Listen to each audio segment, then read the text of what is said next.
Assalamualaikum warahmatullahi wabarakatuh. Perkenalkan, saya Muhammad Gio Permana dari kelas 10 TVLM 2. Saya akan menjelaskan sedikit tentang asetik acid atau biasanya disebut asam asetat.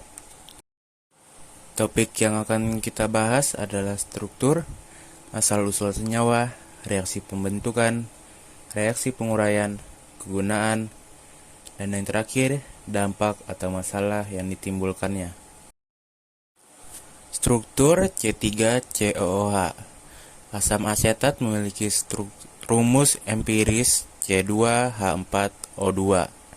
Namun, rumus ini seringkali ditulis dalam bentuk CH3 min COOH, CH3COOH, atau CH3CO2H. Asal-usul senyawa. Asam asetat adalah asam karboksilat sederhana yang terdiri dari gugus metil min CH3 yang dihubungkan dengan gugus asam karboksilat min COOH. Reaksi pembentukan. Asam asetat dibuat secara sintetis maupun secara alami melalui fermentasi bakteri. Sekarang hanya 10% dari produksi melalui jalur alami. Namun kebanyakan hukum mengatur bahwa asam asetat yang terdapat dalam cuka haruslah berasal dari bagian biologis. Dari asam asetat yang dibuat oleh industri kimia, 75% diantaranya dibuat melalui karbonilasi metanol. Sisanya diproduksi melalui metode-metode alternatif. Karbonilasi metanol. Kebanyakan asam asetat murni diproduksi melalui karbonilasi. Dalam reaksi ini, metanol dan karbon monoksida bereaksi menghasilkan asam asetat. CH3OH ditambah CO menghasilkan CH3COOH.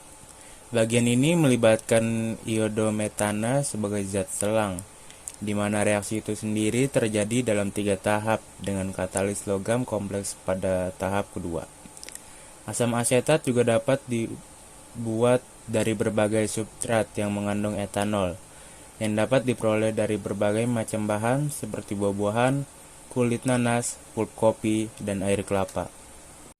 Reaksi penguraian, yaitu pembakaran. Asam asetat terbakar di udara membentuk karbon dioksida dan air.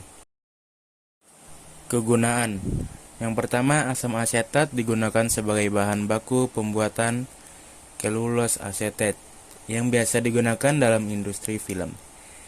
Yang kedua, sebagai bahan baku pembuatan polivinil asetat, yaitu bahan baku pembuatan lem kayu.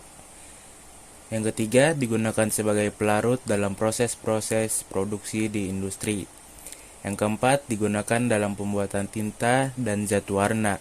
Dan yang terakhir, asam asetat encer digunakan dalam terapi fisik menggunakan iontophoresis. Yang terakhir, kita akan membahas dampak atau masalah yang ditimbulkan.